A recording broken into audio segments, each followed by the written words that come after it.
Hello friends, welcome to my YouTube channel Santosh education. Video में आपका स्वागत है। तो फ्रेंड्स, आज की इस वीडियो में हम देखने वाले हैं BSc second year zoology subject से, जिसमें आज का हमारा क्वेश्चन है स्ट्रक्चर्स ऑफ न्यूरॉन। आज की इस वीडियो में हम देखेंगे न्यूरॉन की संरचना। तो देखिए, हम वीडियो को स्टार्ट करते हैं। तो देखिए, प्रत्येक किडनी में अनेक वृक्काणु, यानी कि प्रत्येक किडनी होती है फ्रेंड्स, उसमें अनेक नेफ्रॉन्स होते हैं और ये वृक्काणु होते हैं, जो ये नेफ्रॉन होते हैं फ्रेंड्स, यह किडनी की संरचनात्मक एवं क्रियात्मक इकाई होती है। और देखिए, और रुधिर से मूत्र का निर्माण करती हैं और इन्हें हम यानी कि यूरिनिफेरस ट्यूब्यूल्स भी कहते हैं। प्रत्येक वृक्काणु यानी कि प्रत्येक नेफ्रॉन से दो भागों का बना हुआ होता है। अग्रभाग को मेल्पिगी यानी कि मेल्पिगियन कैप्सूल्स कहते हैं, तथा पश्च भाग होता है जो कुंडलित होता है, इसके लिए हम क्या कहते हैं? सिक्योरिटी ट्यूब्यूल्स कहते हैं।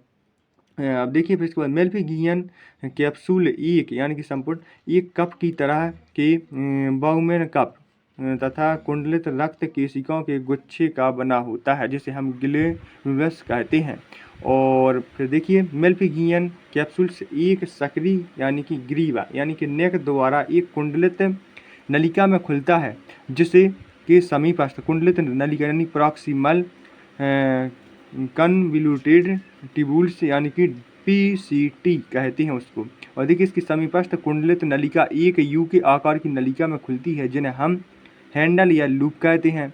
और लूप के भीतर भाग में जाने वाली भुजा को हम क्या कहते हैं फ्रेंड? डिसेंडिंग लिम्ब कहते हैं। तथा बाहर की ओर आने वाली और भीतरी भाग से वापस यानी कि वापस सतह भाग की ओर आने वाली भुजा को यानी कि आरोही भुजा को, उसका हम क्या कहते हैं? उसका हम कहते हैं असेंडिंग लिम्ब। तो देखिए, जो फ्रेंड्स वह होता है भीतरी भाग से जो वापस सतही भाग की ओर आने वाली भुजा यानी कि आरोही होती है, आरोही भुजा, उसको हम क्या कहते हैं? असेंडिंग लिम्ब कहते हैं, कहलाती है। तो देखिए, हेंसले लूप की आरोही भुजा एक अन्य कुंडलित नलिका में खुलती है, जिसे हम क्या कहते हैं फ्रेंड्स? इसे कहते हैं डिस्टेंटल यानी कि डिस्टल कन्वल्यूटेड ट्यूब्यूल्स, डीसीटी यानी कि यह फ्रेंड्स इसका फुल फॉर्म लिखा हुआ है, और यह इसको हम शॉर्ट में क्या कहते हैं? इसको डीसीटी कहते हैं। तो देखिए, दूरस्थ कुंडलित नलिका संग्रह नलिका यानी कि कलेक्टिंग ट्यूब्यूल्स में खुलती है, जो इससे भी बड़ी एवं चौड़ी बेलनी वाहिका है, बेलनी डक्ट में खुलती है। और बेलनी डक्ट रिनल पिरामिड की चोटी पर मूत्र वाहिका के पेल्विस भाग में खुलती है। तो देखिए, यह इसका स्ट्रक्चर है, आप इसको अवश्य बना लीजिएगा, इसका स्क्रीनशॉट ले सकते हैं आप। तो देखिए, यह नेफ्रॉन्स का स्ट्रक्चर्स है। तो देखिए, अब इसके बाद हम आगे देखते हैं। तो देखिए, प्रत्येक किडनी में एक किडनी धमनी यानी कि रेनल आर्टरी रुधिर ले जाती है, और जो किडनी के अंदर अनेक बार विभाजित होकर अनेक धमनियां बनाती हैं, और ये धमनिका बाउमेन कप में प्रवेश करती हैं। और बाउमेन कप में प्रवेश करने वाली धमनिका को हम अभिवाही धमनिका यानी कि अफरेंट आर्टरियोल्स कहते हैं। और यह बाउमेन कप में महीन केशिकाओं का एक गुच्छा बनाती हैं, जिसे हम ग्लोमेरुलस कहते हैं। और ग्लोमेरुलस की कोशिकाएं जुड़कर फिर एक धमनिका बनाती हैं, जिसे अपवाही धमनिका कहते हैं, यानी कि एफरेंट आर्टरियोल्स कहते हैं।